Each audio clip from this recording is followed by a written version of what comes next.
Welcome back to the Exultimate Fire Hose, the show where I watch Elon Musk's timeline so you don't have to, and then I need to lie down. It is August 7th, 2026. One day, 20 posts, and somehow, in those 20 posts, a brand new AI coding agent shipped at the stroke of midnight.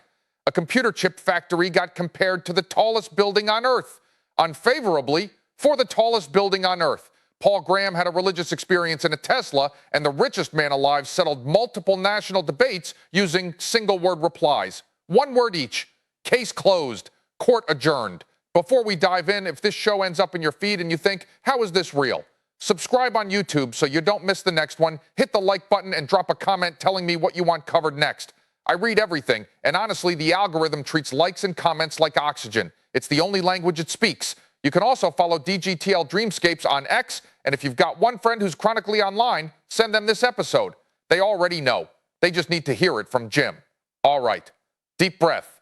Let's go. Our day begins 12 minutes after midnight Texas time, because of course it does. While you were asleep, Elon posted, quote, Grok Build V 1.0 is now released. Try it out. That's the announcement. A coding agent software that writes software for you, version 1.0, launched with all the ceremony of a man ordering a breakfast burrito. 3.9 million views before most of America had coffee. By mid-morning, he's back with a follow-up, quote, tweeting a fan post that calls Grok Build, and I'm reading the post he amplified here, one of the most powerful coding harnesses in the world. After more than 100 updates in just over 10 weeks, that one did 5.8 million views. And then, by early afternoon, the mission statement. We're working on making Grok Build super easy to use for non-technical people.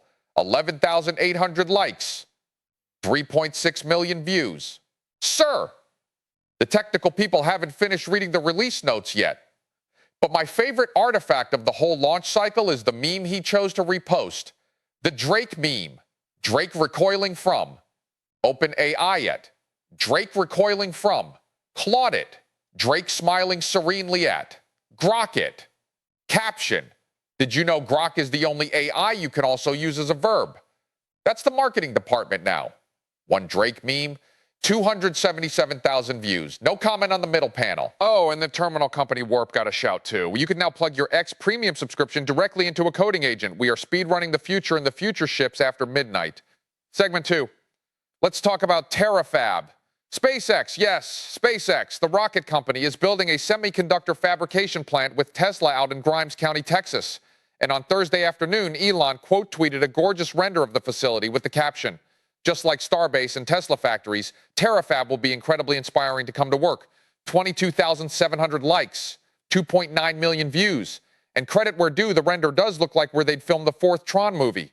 But the internet took that ball and ran. Straight up. Vertically. Because Elon then reposted via Airbnb co-founder Joe Gebbia, whose entire commentary was a pair of staring eyeballs. A fan image titled Terafab versus Burj Khalifa. And in this image, Terafab is a tower approximately 1.9 miles tall. The caption helpfully notes it's roughly 3.8 times taller than the actual tallest building humans have ever constructed. That is not a chip fab. That is the elevator scene from Willy Wonka. And the man in charge of the actual project reposted it without a word of correction. Also reposted, Senator John Cornyn of Texas, promising thousands of jobs for Texans and a stronger American chip supply chain. So the complete Terafab press kit is now one senator, one gorgeous render, and one fictional 2-mile skyscraper. Something for everyone. Meanwhile, in the Tesla wing of the timeline, Paul Graham, the startup guru, the Y Combinator guy, posted that Jessica bought a new Tesla, and her experience with self-driving was, quote, the usual religious revelation. Impressive, he says, that a 23-year-old company can still generate that kind of reaction.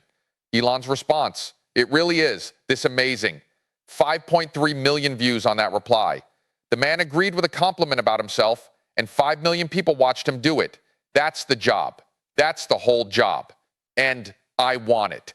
He also posted a clip from Tesla's Europe team, FSD in Spain, breaking for what the caption calls a hidden pedestrian.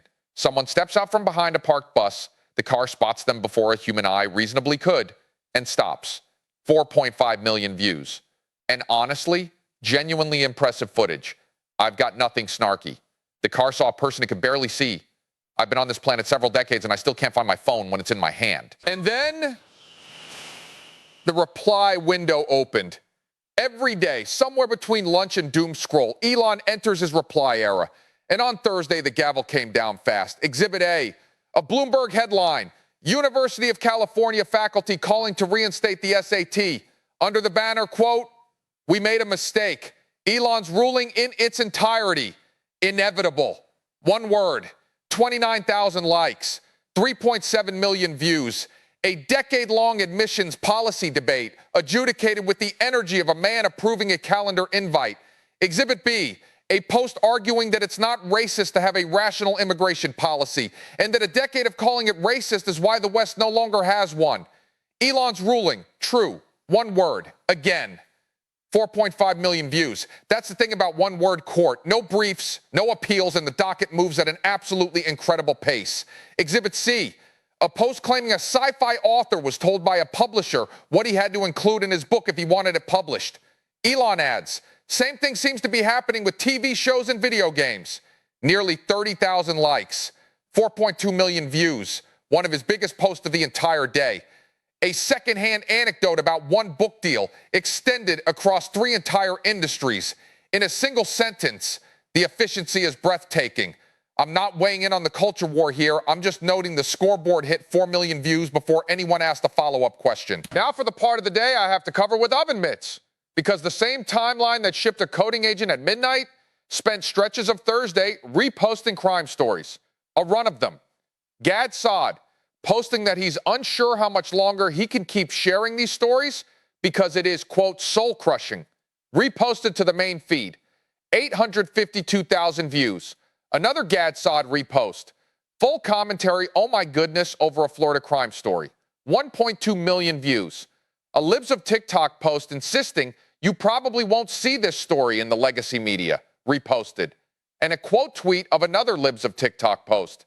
This one about the suspects in an Ohio murder case where Elon added the caption, more trans violence. 2.7 million views. I'm not going to relitigate any of these cases. That's what courts are for, and notably, not what quote tweets are for. What I can tell you is the pattern, because the pattern is the story. Every single one is framed as, the media is hiding this from you, and every single one was amplified to an audience of millions by the owner of the platform, in between product announcements. The whiplash is the content. Midnight, try my coding agent. Lunchtime, civilization is collapsing. 10 p.m. Laser Raccoon. And yes, we will get to the raccoon. Quick business note, because it affects everyone who posts on X for a living.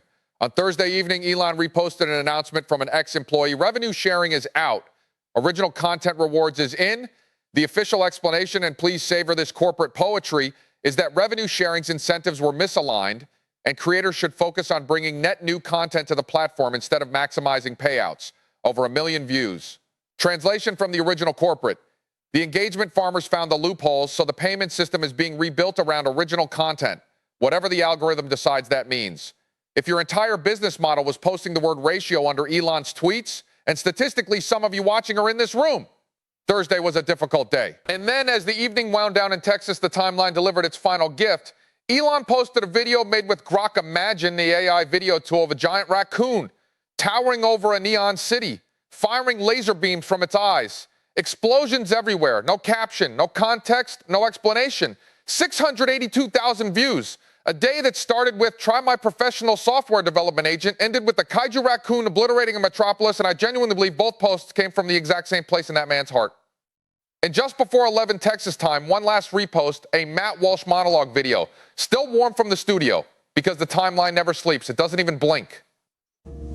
So what did we learn from August 7th? In a single rotation of the Earth, one account shipped version 1.0 of a coding agent, previewed a chip factory that fan artists have already stretched to twice the height of anything mankind has built, co-signed a religious experience in a Tesla, ruled on immigration, the SAT, and the entertainment industry with rulings so short they'd fit on a fortune cookie, reorganized how an entire creator economy gets paid, and closed the night with a raccoon leveling a city with its eyes.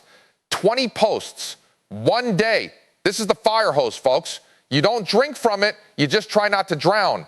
If you made it this far, you're one of us now. Subscribe on YouTube and hit that like button. The algorithm counts likes and comments and essentially nothing else, so that's literally how you vote for more of this. Tell me in the comments what you want covered next. because I read every single one.